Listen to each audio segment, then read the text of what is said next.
On Thanksgiving Day, my brother-in-law coldly said, "We're celebrating at my parents' house. Don't come." I didn't argue. I just went to an old friend's house where I was greeted with warmth, laughter, and luxury they couldn't even imagine. When I posted the photo, my phone exploded with calls. Because my friend is not just a friend, but someone who will expose their greed forever. Before we continue, please subscribe to the channel and write in the comments what time it is where you are now. The groceries covered my kitchen counter like evidence of optimism. Cranberries, fresh herbs, the expensive butter my wife used to insist on for her famous rolls. I'd been cooking since yesterday morning, following recipes I'd watched her perfect over 30 years of marriage. Beulah didn't knock. She had a key, though she rarely used it. The lock clicked. The door swung open, and there she stood in her designer coat, the one I'd helped pay for last spring when she mentioned needing professional attire for her manager position. "Dad, you're here. Good." I wiped my hands on a towel, moving toward her for a hug. She sidestepped it, walking straight to the kitchen. Her eyes swept across the preparation without comment. "Of course I'm here. I've been cooking since yesterday. You're coming Thursday, right? With Leroy and the kids?" She set her purse on the counter, not meeting my gaze. "About that. We need to talk. Actually, first, I need a favor." The familiar tightness started in my chest. I recognized this tone, this posture. "The car broke down. The mechanic says it's $800 for the repair. We don't have it right now, and Leroy's commission check doesn't come until next week." "$800? What's wrong with the car?" "Something with the transmission. I don't understand all the technical stuff. Can you help?" My hand reached for my wallet before my brain caught up. Muscle memory from 3 years of this dance. "Of course. Family helps family." I counted out $800 bills. Her shoulders relaxed as I pressed them into her palm. She folded them quickly, tucked them into her purse with practiced efficiency. "Thanks, Dad. I really appreciate it."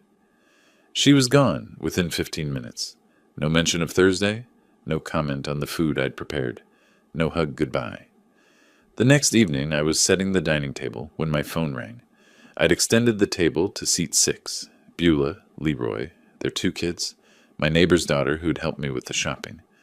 I was placing the good silverware, the set my wife had inherited from her mother. "Merle, it's me. About Thursday."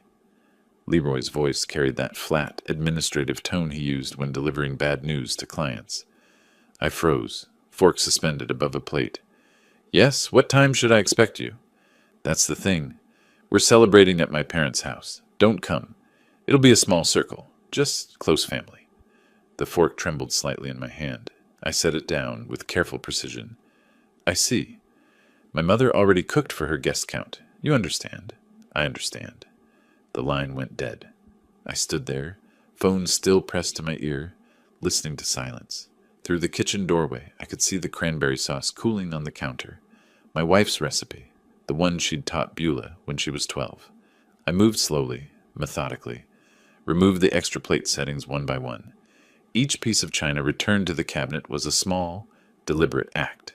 Fork, knife, spoon, plate. My face remained expressionless in the darkening window's reflection. Later, I sat in my recliner, the leather worn smooth in places where my wife used to rest her head against my shoulder. The mantel across from me displayed family photos in chronological order. Beulah at graduation, Beulah's wedding, Beulah's kids at various ages. My late wife smiled from the center frame, frozen at 56, 3 years before the cancer took her. I pulled out my laptop, opened my banking app, started scrolling through transactions. The pattern emerged like a crime scene coming into focus under forensic light. March, 200, emergency medical bills. June, 2,800, roof repair. September, 3,500, Leroy's car accident deductible. November, 900, kids' dental work. 3 years of this, $47,000. Every request preceded by renewed contact. Every payment followed by weeks of silence. Close family, just close family. I said it aloud to the empty room, and the bitterness in my voice surprised me. My laugh came out sharp, unfamiliar. 3 years, $47,000. Every time she calls, I think this time will be different. This time she wants to see her father, not his wallet. I pulled up my call log, 5 incoming calls from Beulah this year. I checked my text messages. 3 texts. All requests or logistics, never conversation. I stood, walked to the hallway where more photos lined the wall, studied each one with the careful attention I used to give fire inspection reports. In this one, Beulah's birthday 3 years ago, her smile was radiant. That was right after I'd paid her car down payment. This one from Christmas 2 years ago, taken the week after I'd covered their mortgage payment when Leroy's commission got delayed. In every photo where she looked genuinely happy, there was a recent transaction. In the casual snapshots, family dinners from years ago when my wife was alive, Beulah's expression was different, present, real. I returned to the recliner as midnight approached. The house was too quiet. The food I'd prepared would spoil before I could eat it all. The dining table stood bare in the next room, a monument to rejected hospitality. But something had shifted. The hurt was still there, raw and immediate. Yet underneath it, something harder was forming, something cold and calculating. I'd spent 30 years as a fire captain, analyzing situations, making tactical decisions under pressure. If they only valued money, they needed to understand what they were losing. Not through confrontation. That would only make me look bitter, desperate. No, they needed to see what my life could be without them. What I could do with $47,000 a year when I wasn't pouring it into a bottomless well of ingratitude. The plan wasn't fully formed yet, but as I sat in the darkness, staring at those photos, I felt something I hadn't felt in 3 years. Purpose. Thanksgiving morning found me in the same chair, still wearing yesterday's clothes. I hadn't slept. Dawn crept through the windows, illuminating the dining table in the next room. 6 place settings last night, 0 this morning. The math of abandonment. Coffee went cold in my hand. I'd made it at some point, couldn't remember when.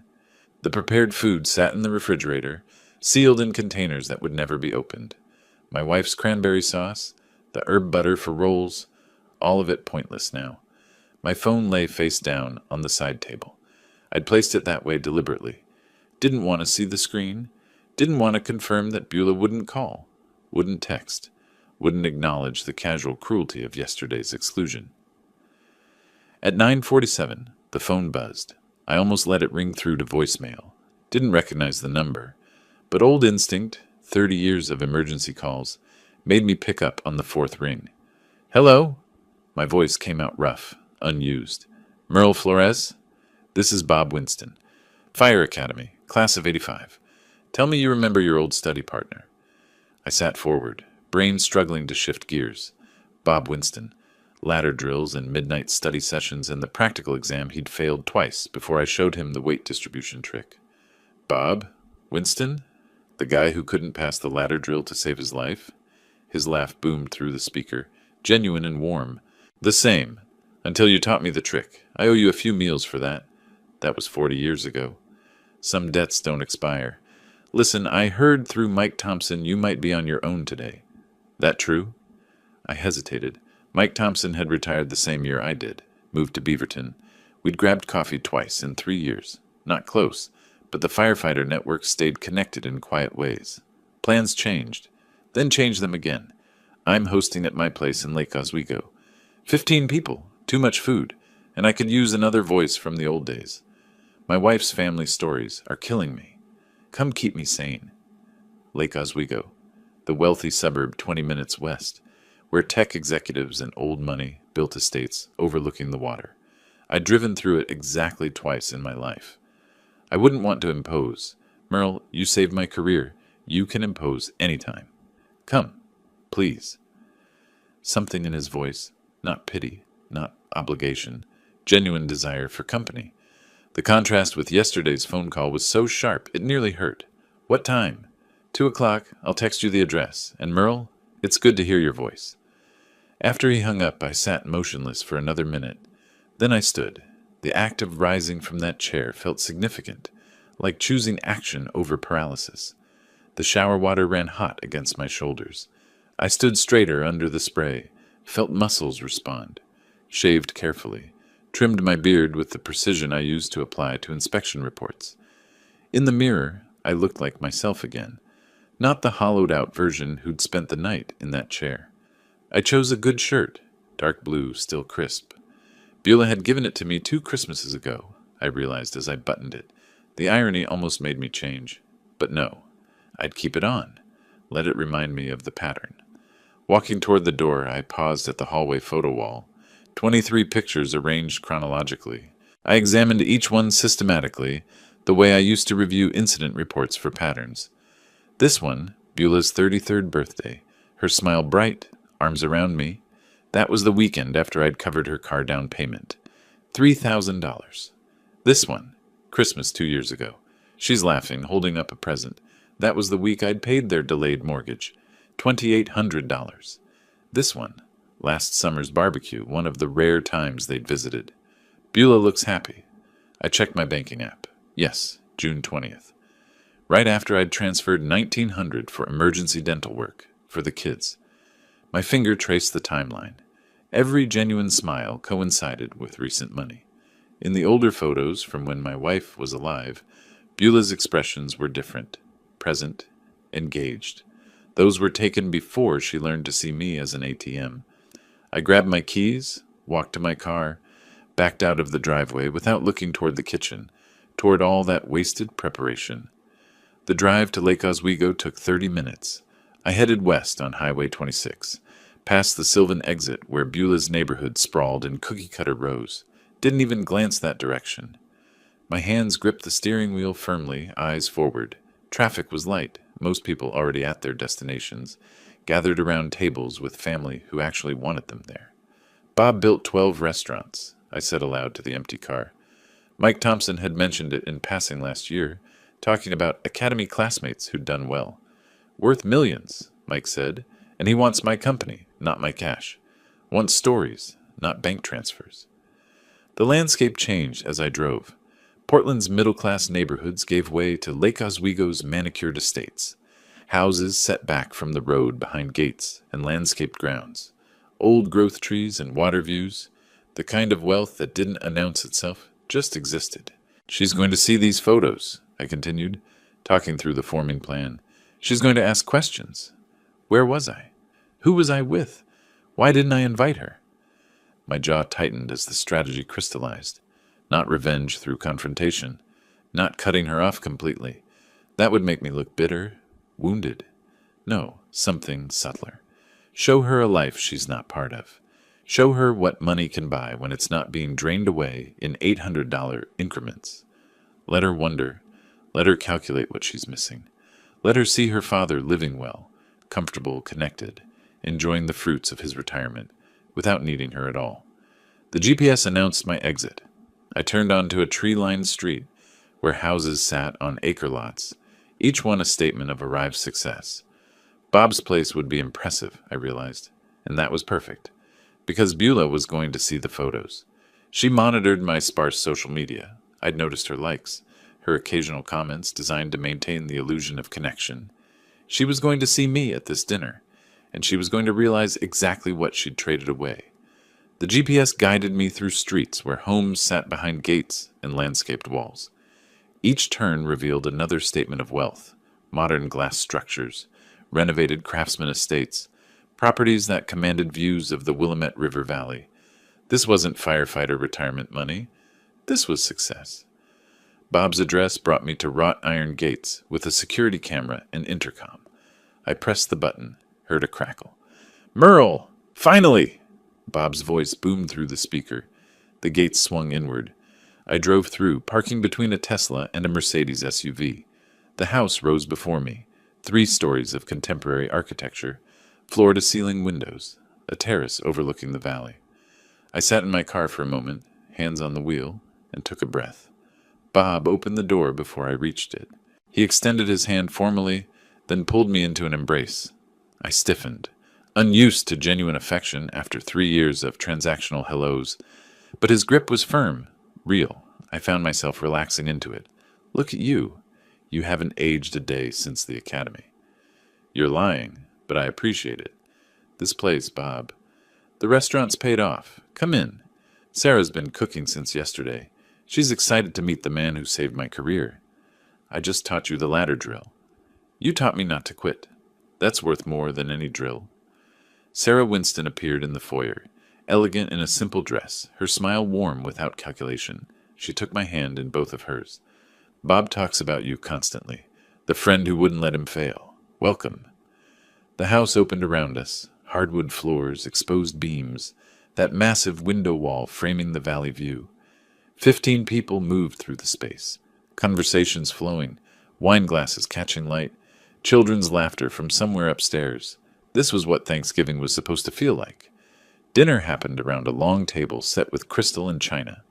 I found myself seated between a woman who ran a tech startup and a man who owned commercial properties.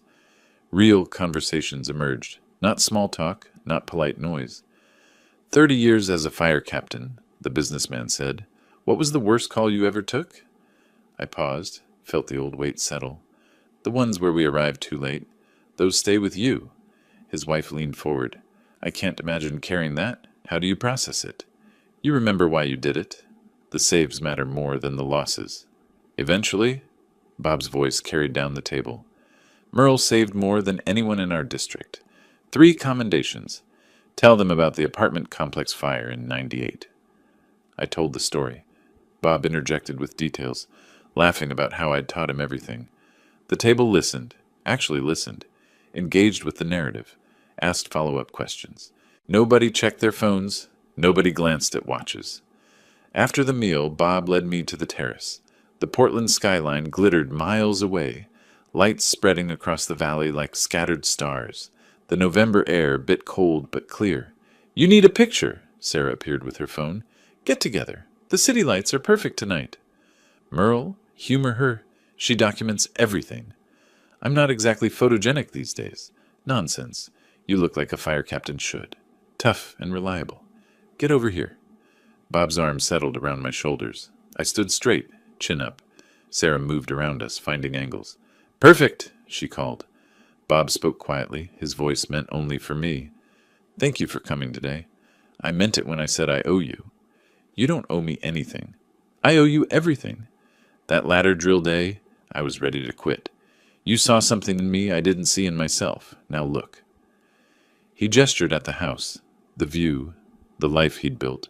This exists because you wouldn't let me fail. Home by 9, the quiet wrapped around me differently than it had that morning. I sat in my recliner, pulled out my phone, found the best photos Sarah had taken. Bob and me grinning like academy recruits, the city lights blazing behind us. I opened Facebook, uploaded the image, typed carefully. Thanksgiving with old friends. Thanks, Bob, for reminding me what real family looks like.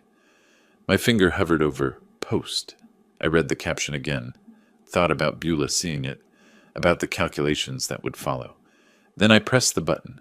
I set the phone face down on the side table, made tea, let it steep while I stared at the dark window, seeing my reflection instead of the street beyond. 20 minutes passed before I picked up the phone again. The screen exploded with notifications. 17 text messages, 3 missed calls, all from Beulah. I scrolled through the messages slowly, watching the progression. Dad? You at someone's house? That place looks expensive. Where is that? Dad, who is Bob Winston? I looked him up. He owns restaurants. Why didn't you tell me you had wealthy friends? This is important. Call me. We need to talk about this. This changes things. I set the phone down, picked up my tea, took a sip. The liquid had gone cold, but I drank it anyway. The phone rang. Beulah. I let it ring 4 times before answering. Finally! Where were you today? I've been trying to reach you. I can see that. 17 messages. That house? Whose house is that? It looks like a mansion. Bob Winston's, an old friend from the fire academy. I looked him up online. He owns 12 restaurants. Dad? Why didn't you tell me you knew people like this? You never asked about my friends. You ask about money. Silence stretched between us. I heard Leroy's voice in the background. Let me talk to him. This is important, Dad. These are connections. I'm going to bed, Beulah. It's been a long day. I hung up, turned off the phone completely. In the darkness, I smiled. I turned the phone back on the next morning. It took 3 minutes for the notifications to load. 23 new messages, 7 missed calls, 4 voicemails, all from Beulah and Leroy. I made coffee first. took my time with breakfast, then scrolled through the accumulation. Beulah's texts had evolved overnight. The early ones maintained a veneer of concern. "Dad, are you okay? Just want to make sure you're safe." By 2 a.m., the mask had slipped. "We should discuss your social circle. These connections could benefit the whole family." At 10:15, my phone rang. "Leroy." I answered on the fourth ring. "Merle, hey, it's me. Saw your post. Interesting place your friend has." "Yes." "So, Bob Winston. Beulah says he's in the restaurant business. Pretty successful, looks like. He works hard. Built everything himself." "That's impressive. You two close, like, do you see him often, or why does that matter, Leroy?" Pause. I could hear him recalculating. "Just wondering. You know, families should know about your social circle, especially when it includes people of significance." "Significance? Financial significance. I mean, 12 restaurants. That's serious wealth. Estate planning territory." There it was, not even subtle. I walked to my window, looked out at my modest street, while Leroy continued talking about family interests and keeping everyone in the loop. "I need to go, Leroy." "Wait, just when can we get together? Coffee? Lunch? We should catch up properly." "I'll let you know." I hung up before he could respond. The pattern continued. Friday, 4 calls, 11 texts. Saturday, 6 calls, 15 texts. Beulah's car in my driveway twice when I returned from errands. I didn't answer the door. Sunday morning brought a new approach. Beulah called at 9 a.m., her voice soft, calculated. "Dad, about Thanksgiving. I feel terrible about the misunderstanding." "What misunderstanding?" "We could have had you over. Leroy's mom had mentioned she might not have enough seating, but she managed. We just thought you'd feel uncomfortable with people you don't know. But I spent Thanksgiving with 15 people I barely knew. I felt wonderful." "That's different." "It is. They wanted me there. They valued my company, not my wallet." Sharp intake of breath. "That's not fair." "Fair? You needed $800 on Tuesday. By Wednesday, I wasn't close enough family for Thursday. Friday, I'm suddenly important again. What changed, Beulah?" "That's not... We care about you." "You care about Bob Winston's net worth? You Googled him before you called to see if I was okay?" "I was concerned." "You were calculating, like you always calculate. Every visit, every call, every text. You're counting what you can extract." Silence. Then her voice turned cold. "You're being cruel." "I'm being honest. For the first time in 3 years, I'm being honest." I ended the call, sat in my recliner, staring at the family photos on the mantel. Same photos I'd studied days ago, seeing the pattern emerge. Now I saw something else, a timeline of my own enabling, my own willingness to be used because I was terrified of losing the only family I had left. But I'd already lost them. That loss happened years ago when my wife died and the buffer between us dissolved. I'd just been too desperate to see it. Monday morning, I sat at my computer, opened a search window, typed, "Estate Planning Attorney, Portland." Reviews appeared. I read carefully, making notes on a legal pad. Patricia Morrison, 15 years experience, specializing in complex estates and will modifications. Her testimonials mentioned protecting assets and ensuring proper inheritance distribution. I dialed her office at 10 a.m. "Morrison Estate Law, how can I help you?" "I need to schedule a consultation regarding estate planning and will modification." "Of course. May I ask what prompted this decision?" "I need to ensure my assets go where they're appreciated." Brief pause. The receptionist's voice warmed with understanding. "I see. We have an opening tomorrow at 2 p.m. Would that work?" "Perfect. I'll bring all relevant financial documents." "Excellent. Ms. Morrison will look forward to meeting you, Mr. Flores, Merle Flores." After hanging up, I pulled out my filing cabinet. Bank statements, investment portfolios, property deeds, insurance policies. Everything organized meticulously. The fire captain and me never left. I spread the documents across my dining table, reviewing the numbers. Retirement pension, $4,200 monthly. Social Security, $2,100 monthly. Investment accounts, $340,000. Home value, $425,000. Paid off. Life insurance, $500,000. Total estate value, approximately $1,265 million. More than enough to matter. more than enough to make them desperate. I gathered the documents into a folder, set it by the door for tomorrow's appointment. My phone buzzed. Another text from Beulah. Dad, please. Can we talk? Really talk? I typed back. I have an appointment tomorrow. We can talk after that. Her response came immediately. Appointment? For what? Are you okay? Is it medical? I smiled, turned off my phone, and went to make dinner. Let her wonder. Let her calculate. Let her spend the night imagining worst-case scenarios about my health, my estate, her access to both. Tomorrow, I'd start building walls she couldn't climb. Tomorrow, I'd ensure that the pattern of exploitation ended permanently.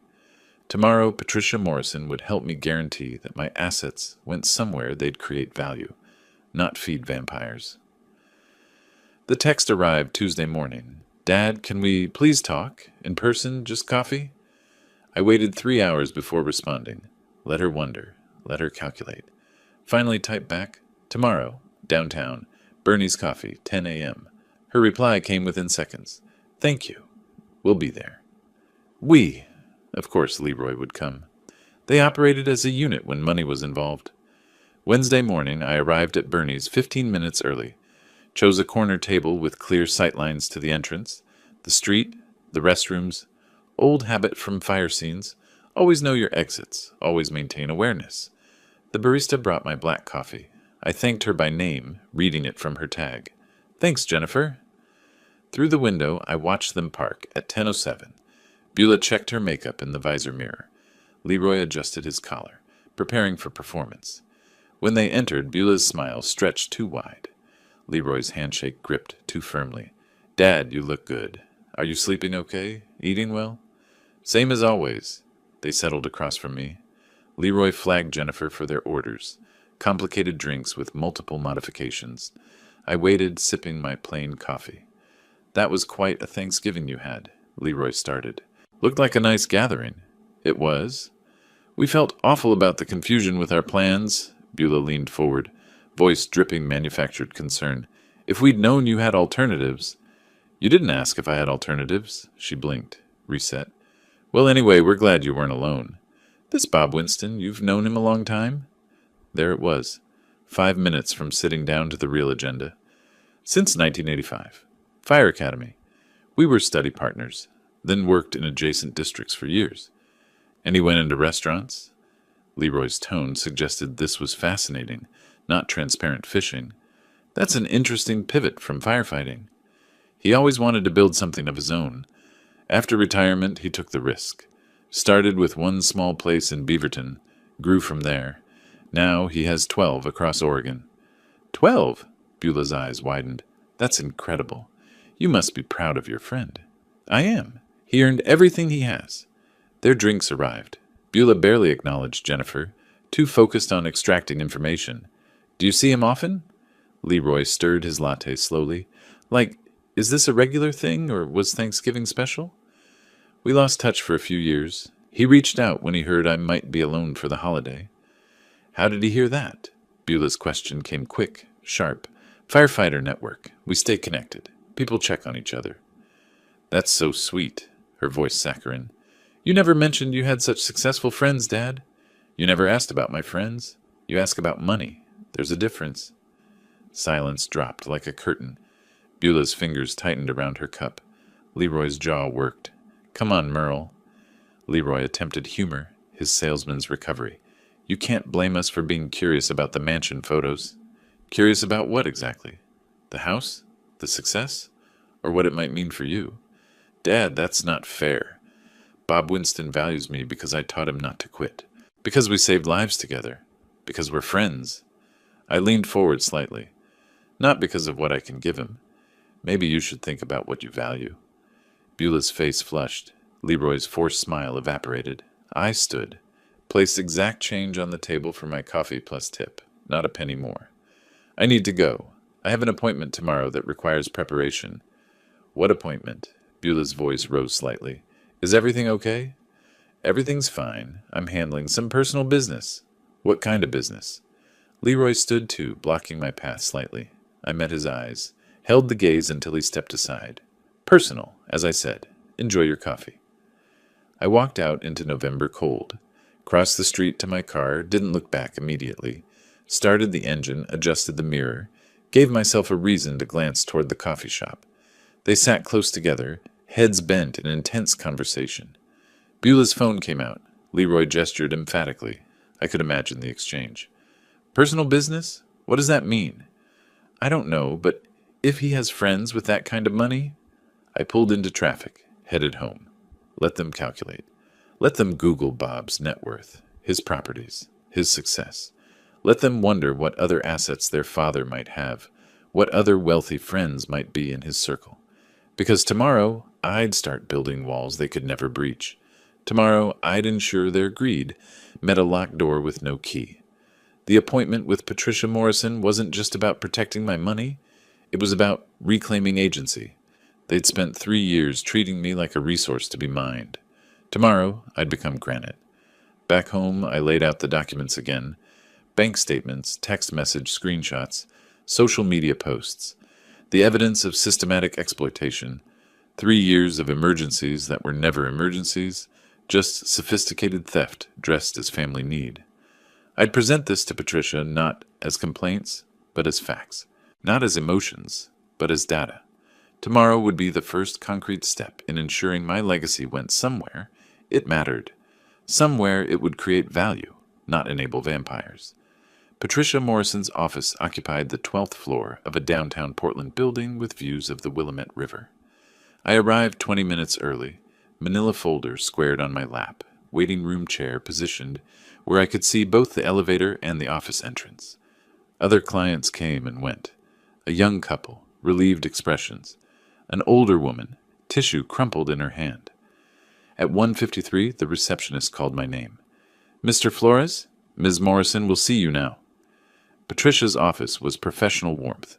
Law books lining shelves, framed Oregon bar certificate, family photos showing her with adult children. Genuine smiles in those pictures. Arms around each other, the kind of family that functioned. She stood, extended her hand. Firm grip, direct eye contact. "Mr. Flores, thank you for coming in. Please sit. Your initial call mentioned estate planning and will modification. What's prompted this decision?" I set the folder on her desk, but didn't open it yet. I need to ensure my assets go to people and organizations that value what I've built. I see.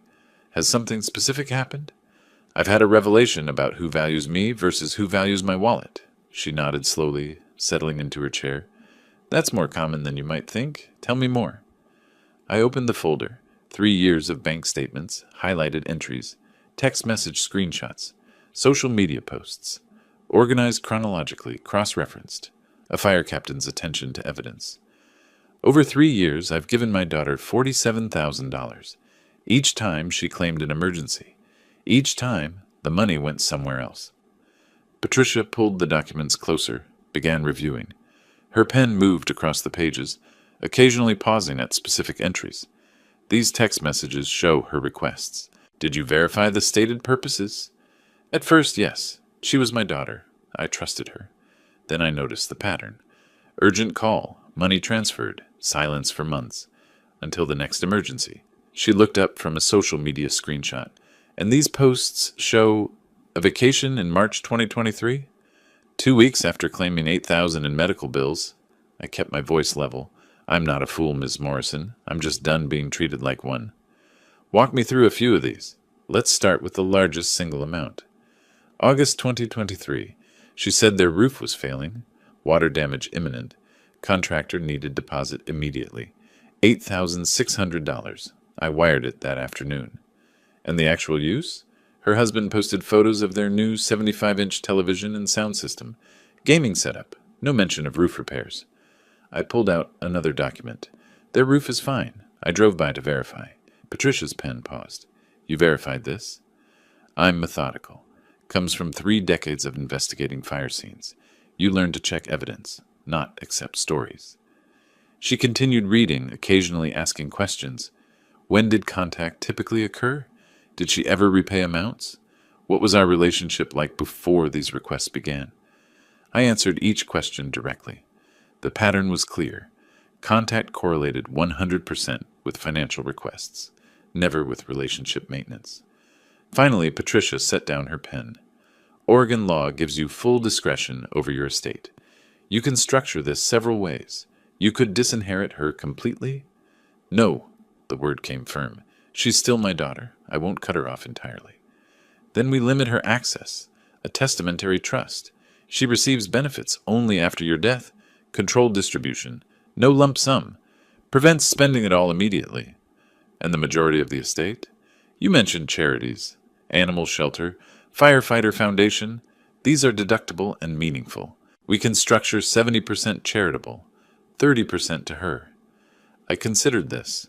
70% to organizations that saved lives, helped communities, made actual differences. 30% to Beulah, enough to show I didn't hate her, not enough to reward her behavior. Can she contest this? She can try. But with your mental competency clear and documented rationale, it's unlikely to succeed, especially with this pattern of financial exploitation you've documented. What else should I consider? Living trust for current assets. Protects them while you're alive. You maintain control, but they're shielded from claims or manipulation. If she tries to pressure you for money, the trust makes it impossible. How long does this take? This will cost $3,500. That includes the new will, living trust, and all necessary Oregon state filings. Documents ready in 1 week. I pulled out my checkbook, wrote $3,500 without hesitation, tore the check cleanly along the perforation. When can I sign? I'll have everything prepared by December 5th. You'll need 2 witnesses who aren't beneficiaries. I'll bring my friend Bob and his wife. Perfect. She took the check, made a note. Once signed and notarized, this becomes your governing estate document. Your daughter won't know unless you tell her. Oh, I'll tell her. I stood, gathering my documents. When the time is right. We shook hands. Patricia walked me to the door. Mr. Flores, you're doing the right thing. Protecting what you built isn't selfish, it's wise. Outside, the afternoon sun cut through downtown buildings. I walked to my car feeling lighter than I had in weeks. Not vindictive, not angry, just clear. For 3 years I'd operated from fear. Fear of losing my only family, fear of dying alone, fear that saying no would push them away permanently. But they'd already pushed themselves away. They'd reduced our relationship to transactions, made me a resource instead of a father.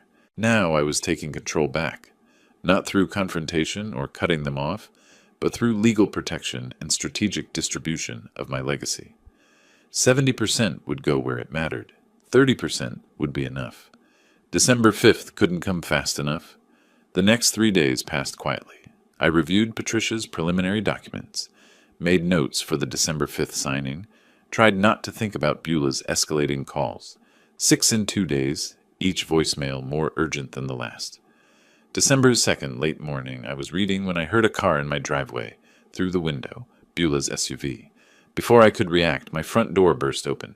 "Grandpa!" Lucas and Emma ran in, their voices bright with genuine excitement.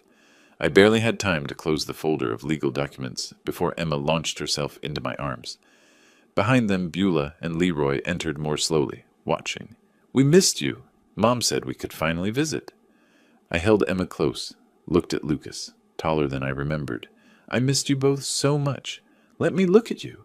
You've grown." "I'm in 1st grade now." Emma squirmed with pride. "I can read chapter books." "Chapter books? You'll have to read me one." Beulah stood near the kitchen doorway, not sitting. "They've been asking about you constantly." I met her eyes over Emma's head. "Then why has it been 4 months?" She didn't answer. Leroy moved to the window, hands in pockets, surveying my living room like an appraiser. For 10 minutes, I forgot everything else. Lucas showed me his school project, a diorama of the solar system carefully constructed. Emma insisted her stuffed rabbit needed my special hug. These moments were pure, uncomplicated. Their love was real. But Beulah and Leroy remained standing, not settling in, not relaxed, waiting. Leroy started casually, voice too smooth. "We've been looking at houses in West Lynn. Great schools, safe neighborhood. Found one we love." I continued helping Lucas adjust a planet that had come loose. "Sounds like you've made a decision." "Almost. Just need to finalize financing. You know how banks are? They want 20% down these days. On a $300,000 house, that's $60,000. My hands stilled on the diorama. That's a significant amount. But worth it for the children's future, don't you think? Beulah's voice had that familiar sweetness, the tone she used when asking for money. Lucas looked up at me, confused by the sudden tension. I kept my face calm for him. West Lynn has the top-rated elementary school in the county. Leroy warmed to his pitch. Lucas would have access to advanced programs. And Emma could walk to school, Beulah added. It's 3 blocks from the house we found. I stood, putting distance between myself and the children. This isn't an emergency. This is a lifestyle upgrade. The kids need space to grow. Our current house is too small. Your current house has 3 bedrooms. It's adequate. Dad, don't you want your grandchildren in a good neighborhood? With good schools? Beulah's voice rose slightly. Dad, we're family. We know you have savings. You've helped us before. I'm not a bank. Emma looked between us, her smile fading. Lucas clutched his diorama protectively. Leroy's casual facade cracked. You're being selfish, Merle. Your friend has millions, and you have enough saved. We know you do. Family helps family. Family? The word came out sharp. Where was my family on Thanksgiving? I sat alone in this house while you celebrated elsewhere. We explained that. You explained nothing. You excluded me. Then you saw photos of Bob's house and suddenly remembered I'm family. That's not fair. We're asking for help for your grandchildren. No, you're using my grandchildren to manipulate me. There's a difference. Emma started crying. The sound cut through me like broken glass. Beulah swept both children toward the door, her face tight with fury. Come on, kids. Grandpa needs time to think about what's important. I know exactly what's important, and I know what isn't. Leroy stepped close, voice dropping to a threat. Don't expect us to keep bringing the kids around if you're going to reject your own family? You mean don't expect you to use them as leverage. Understood. Dad, you're making a mistake. The only mistake was thinking you'd change. Emma twisted in Beulah's arms, reaching for me. Grandpa? Why are we leaving? I couldn't answer. Watched them rush to the car. Emma dropped her stuffed rabbit on the walkway. I picked it up, walked to the car before they pulled away, handed it through the window to her. Our eyes met. She didn't understand. How could she? They drove away. I stood in my driveway, watching until the SUV disappeared around the corner. Inside, the house felt emptier than before. Lucas's diorama sat on my coffee table, one planet still loose. I fixed it carefully, then set the whole thing by the door. Maybe I could return it, maybe not. The rabbit Emma dropped had left a small impression in the carpet where it landed. I stared at that mark for longer than made sense. $60,000, 6 times their largest previous request, and framed as being for the children they'd kept from me for 4 months until they needed something. I picked up my phone, called Patricia's office, left a message.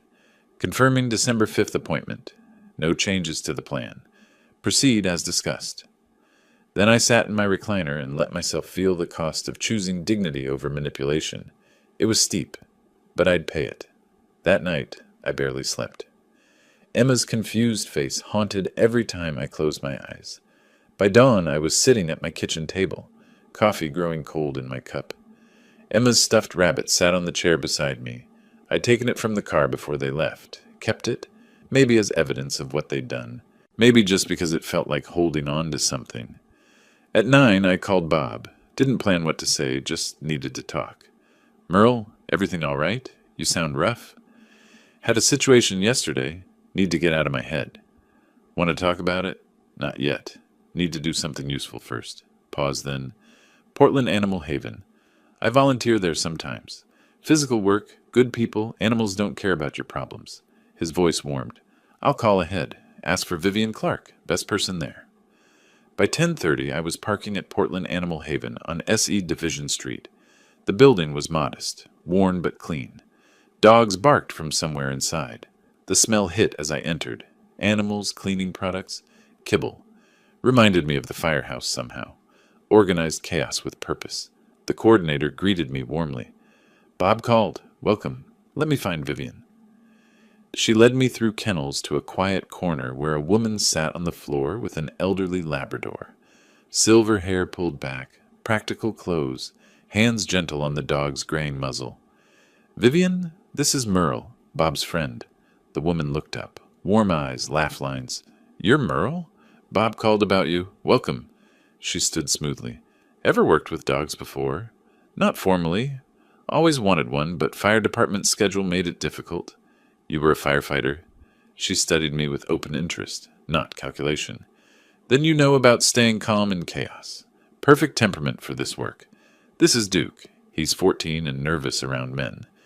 Let's see if we can change his mind." I crouched, slowly. Duke watched me, uncertain. "Hey there, old man. I know how it feels when people give up on you." Vivian's glance sharpened. "Yes, I imagine you do." We worked for 3 hours. The tasks were simple. Feeding, cleaning, walking dogs who pulled too hard or hardly pulled at all. Vivian moved with practiced efficiency, explaining each animal's story without sentiment. Duke's been here 3 months. Owner went into assisted living. Family didn't want an old dog. People treat them like they're disposable once they're no longer convenient. Not just dogs, unfortunately.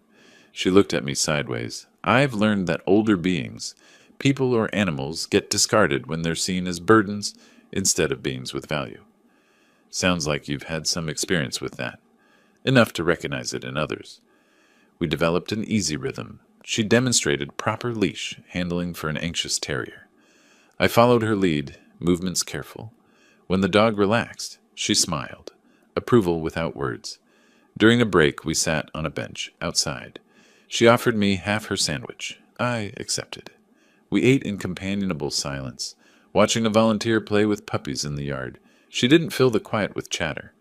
After 15 minutes, she asked softly, "You okay?"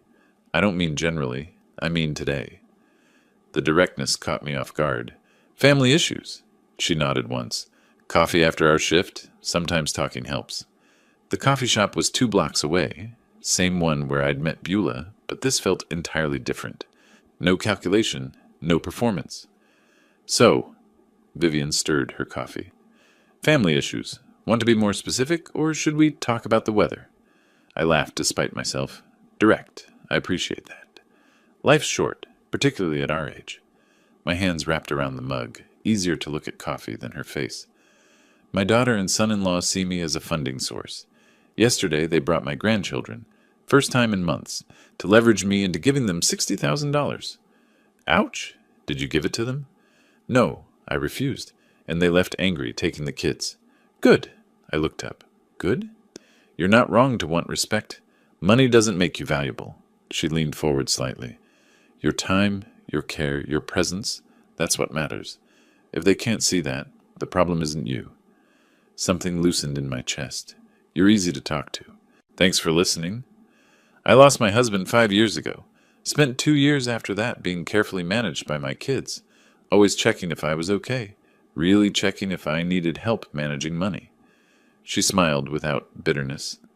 Eventually told them to back off. It's lonely but honest. So you understand. I do. Here's what I learned. The right people don't need leverage to stay in your life. They just stay. Are you staying? Her smile widened.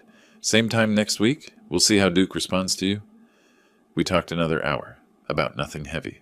Books, Portland neighborhoods, the best coffee shops. Easy conversation between 2 people with no agenda beyond connection. When we parted ways, she squeezed my hand briefly. Thanks for today. Duke liked you. Driving home, I realized I was smiling. First genuine smile since Thanksgiving. My phone buzzed at a red light. Beulah.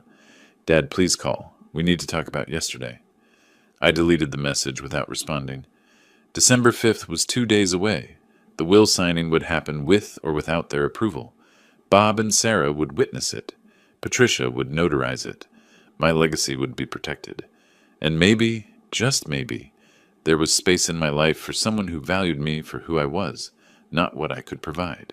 December 5th arrived clear and cold. I drove to Patricia Morrison's office at noon, the manila folder with my signed engagement letter on the passenger seat. Bob and Sarah were meeting me there, witnesses to this moment, supporters of this decision. Patricia's conference room overlooked the Willamette River. Winter sun slanted through windows, catching the polished table where the documents waited. New will, living trust. Everything organized in neat stacks. Bob and Sarah arrived minutes after me.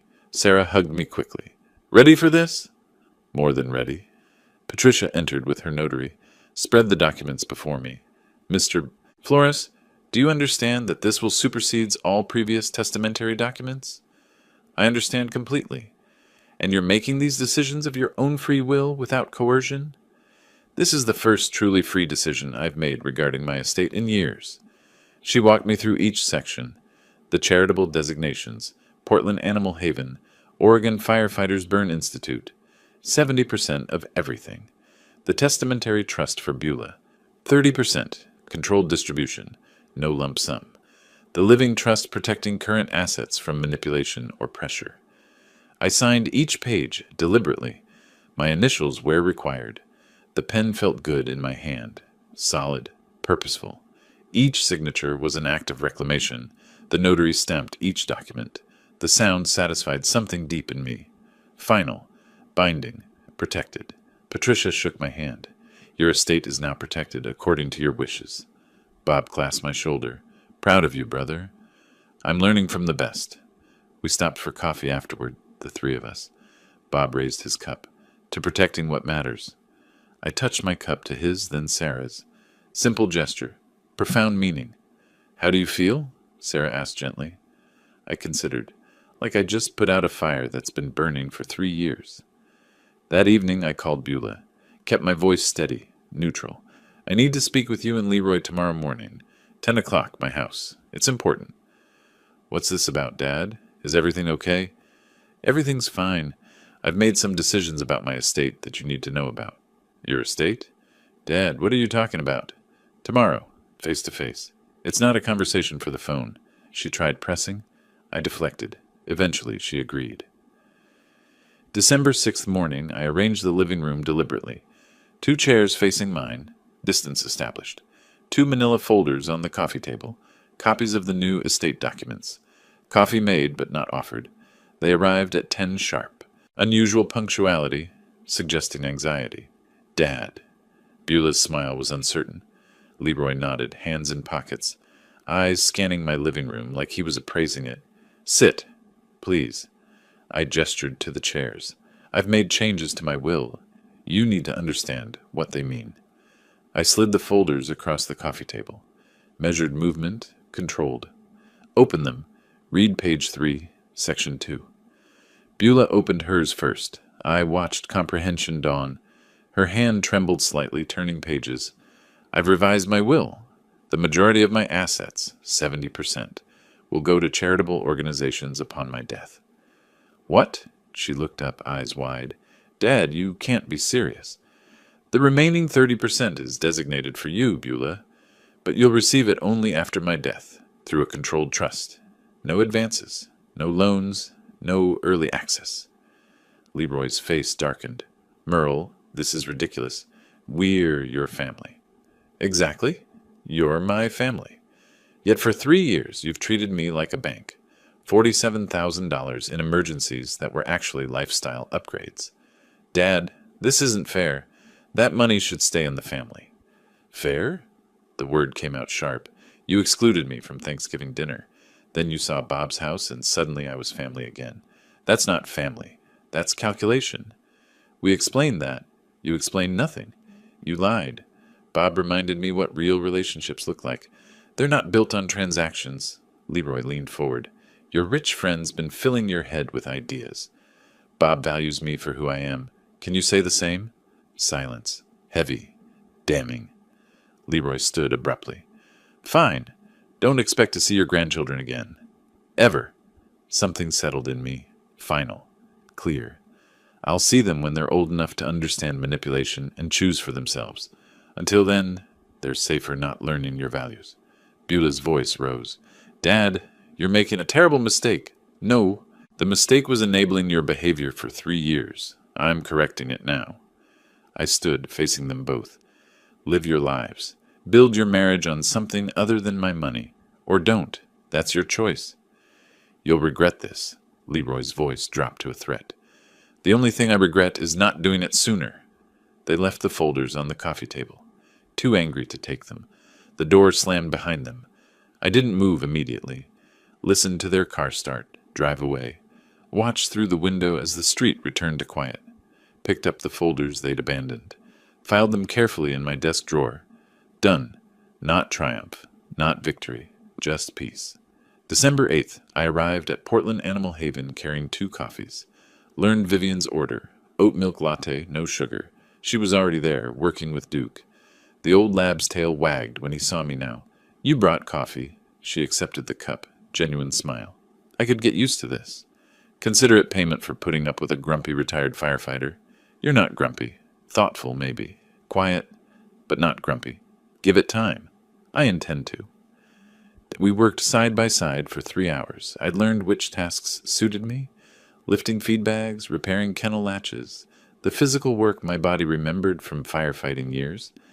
Vivian managed the emotional labor, coaxing anxious dogs toward trust. During a break, sitting on the bench outside, she asked carefully, "How did your serious family conversation go?" I showed them the new will, told them most of my estate goes to charity. They weren't pleased. I imagine not. How do you feel about it? Lighter, like I've been carrying weight I didn't realize was there. Good weight to shed. The best part? I don't feel guilty. For the first time, I don't feel guilty for protecting myself. She nodded slowly, understanding in her eyes. Walking to our cars after our shift, I stopped. Turned to face her fully, hands in pockets. Nervous habit I thought I'd outgrown. Vivian, I'd like to see you outside the shelter, properly. Dinner, conversation, seeing where this leads, if you're interested. She studied my face, seeing past the words to the vulnerability beneath. I was wondering when you'd ask. I'm out of practice. Might be rusty at this. That makes 2 of us. How about Friday? There's an Italian place on Hawthorne I've been wanting to try. Italian on Hawthorne. Friday at 7? It's a date. December 10th, I retrieved my mail. Among bills and advertisements, a handwritten envelope. Beulah's familiar script. I made coffee before opening it. Needed fortification. The letter was different. No manipulation, no requests. Just raw honesty that made my throat tight. Dad, I've had time to think about everything you said. You were right. I let Leroy convince me you owed us. That family meant automatic access to your money. I forgot you were my father, not my funding source. I'm sorry. No conditions. Just sorry. If you're willing, I'd like to try rebuilding our relationship without money between us. I understand if you're not ready. I'll wait. Love, Beulah. I read it twice, then picked up my phone. I got your letter? Her voice shook. Dad, I didn't know if you'd call. I almost didn't, but I read it twice. You took responsibility. That's new. I've had time to think about what you said, about how I've treated you. You were right. I'm willing to try rebuilding, but on new terms. Respect, not obligation. Relationship, not transaction. Yes, whatever it takes. I want my father back, not my bank, my father. Then let's start there. Small steps. Coffee next week? I'd like that. Her voice caught. Thank you for giving me another chance. After we hung up, I sat with the letter for a long moment. Hope and caution balanced carefully. She'd have to prove the change was real, but I was willing to let her try. That evening, Bob called. Christmas dinner at our place, December 25th. Bring Vivian. Sarah wants to meet her. You sure? Merle, you're family, the kind that matters. And if Vivian makes you smile like you did at Thanksgiving, she's family too. Friday came. Dinner with Vivian at the Italian place. Checked tablecloths, good wine, easy conversation. We talked about books, Portland neighborhoods, our adult children's complicated lives, laughed at shared observations about aging, about starting over at 60-something. She told me about her late husband. I told her about my wife. We spoke of them with love, without dwelling. They'd want us to move forward. Walking her to her car, I asked, would you come to Christmas dinner at Bob's house? Meeting the friends already? But her eyes were warm. They're good people. I'd like you to know them. Then yes, I'd like that. The shelter approved my application to adopt Duke. December 15th, I brought him home. 13-year-old dog nobody else wanted. He settled into my house like he'd always belonged there. December 8th evening, that night after asking Vivian to dinner, we'd sat on my back porch. She'd come over after the shelter for coffee. Duke lay between us, content. Winter sunset painted the sky orange, then purple, over Portland's skyline. City lights began appearing as daylight faded. I spent weeks thinking I was getting revenge, I said quietly. What was it then? Remembering my worth. I thought, if I gave enough, did enough, I'd earn their love. But it doesn't work that way. No, it doesn't. Some people will only ever value what you can give them. Money, things, access. But the right people? They pay with something better. Attention, presence, time. She squeezed my hand. And which kind am I? I looked at her, silver hair catching the last light, warm eyes meeting mine without calculation or agenda. The right kind. Definitely the right kind. Duke's head rested on my foot. Vivian's shoulder touched mine. The December cold bit gently, but I felt warm. This wasn't the ending I'd imagined when Leroy's call excluded me from Thanksgiving, but it was better than anything I could have planned. Not revenge, not triumph, just peace. And the knowledge that I'd finally learned the difference between being used and being valued. The right people pay with attention, and I'd found my people at last. If you like this story, please like this video, subscribe to the channel, and share your impressions of this story in the comments. To listen to the next story, click on the box on the left. Thank you for watching.